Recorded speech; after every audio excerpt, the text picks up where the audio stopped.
If no fast break is available, wherever possible, players transitioning from defense to offense should attempt to run the ball deep to the far side in the offensive zone, as low as halfway down the sideboards at the midboards, as we call it, if not pressured.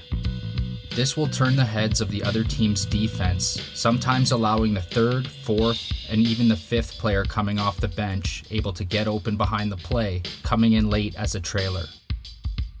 This is all dependent on transitioning players clearing the ball away from the bench side, and players closest to the bench running hard to the bench and beating an opponent off the floor. Involved players should run as hard as possible to join the rush, finding an open lane and sometimes even needing to slow up to allow proper spacing on an odd player or fast break. When no odd player advantage presents itself, transitioning defenders should pull out of the offensive zone, pass the ball off to a teammate, and get off the floor, opting to line change instead. Coaches should for sure walk through a demo of exactly where they want players to run and what specific landmarks to look for, such as the mid-boards area on the far side, as you can see here, which is where we ultimately want to run the ball to, if we can. Re-establish yourself and then make a good pass. Take a step with your opposite foot, point, follow through, and make sure of the pass. We're going to use some long passes in a sec here. Give me this ball. When you have somebody wide open, why make like a off-balance, crazy pass, especially when you have time, when you could, here, give me that back. It's like, oh, somebody's on a breakaway, going a breakaway, and you use perfect technique. Right? Because you get one chance at it. So make it count. Use the technique that we showed you. Balls should alternate whether they start with the lefties or the righties each time through the drill, with the line passing the balls always being the one opposite to the bench, or away from the bench as we say. The player at the front of the line with balls should ideally start at either the shooter or crease position, and the first player in the other line of players without balls should ideally start at the crease position on their side. This video is in a camp setting with much more time in between reps than in normal circumstances, and players lined up in opposite corners. In variation number 1, players learn how to run it deep, with the first player in line rolling their ball to the goalie, running to the mid-boards, in which case they should start from the low crease position in variation number 1A, or the shooter position in variation number 1B, as seen here, ultimately cutting back to the ball with a button hook, receiving a pass from the goalie.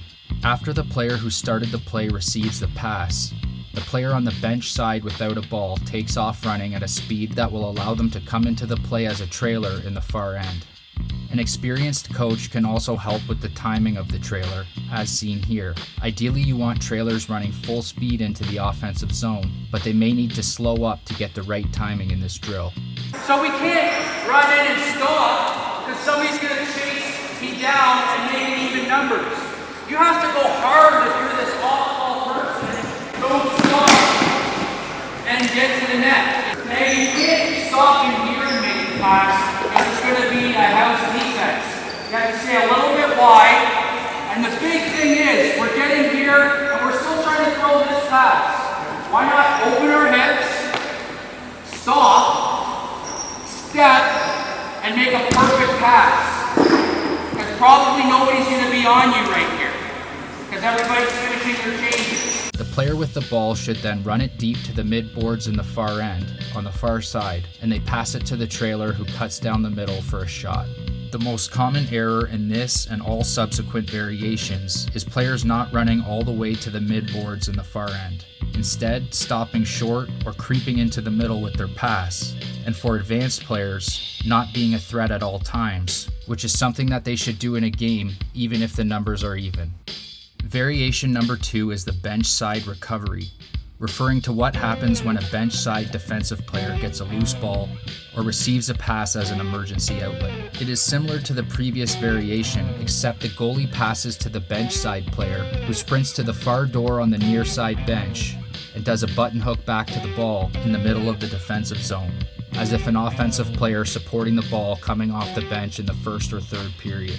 After catching the pass on the bench side, this player runs it towards the middle and passes to the player on the far side, who runs it deep and passes back to the bench side player, who runs into the zone as a hypothetical trailer.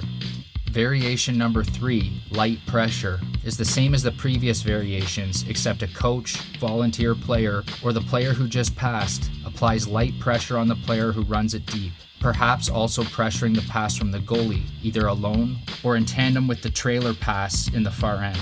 Variation number 4, Scrambled, is an advanced variation that can be applied to any of the previous variations, whereby players must start on a different side of the floor each time through the drill, with a mix of lefts and rights on both sides of the floor, ultimately leaving an undetermined number of players on their wrong floor side having to drift to the net in order to get a quality shot from their proper floor side. Variation number 5 is the game to 7, which adds competition. Coaches should make teams and play a game of lefties versus righties up to 7 goals, with the losing team doing push-ups, sit-ups, bodyweight squats, sprints, or anything like that. Variation number 6 is the no drops, no misses game. For every ball that is dropped and or misses the net during the drill, players have to sprint from one sideboard or endboard to the other. For every goal that is scored, one sprint is removed from the total, with goalies having to run if players keep their sprint total at or below 0. Players running the ball deep need to be smart with the ball and can still be a threat to go to the net, but also need to know when to pull it out, as we say. Definitely not taking any marginal shots from the wrong floor side in what we call a partial breakaway. Another thing they need to be leery of is not running the ball too deep past the midboards, where they can risk being pressured or double teamed with no outlet pass. At the end of the day, running the ball deep opens up a final layer of transition offense outside of the fast break, referred to as late transition, before getting settled into a 5-on-5 offense if no opportunities present themselves.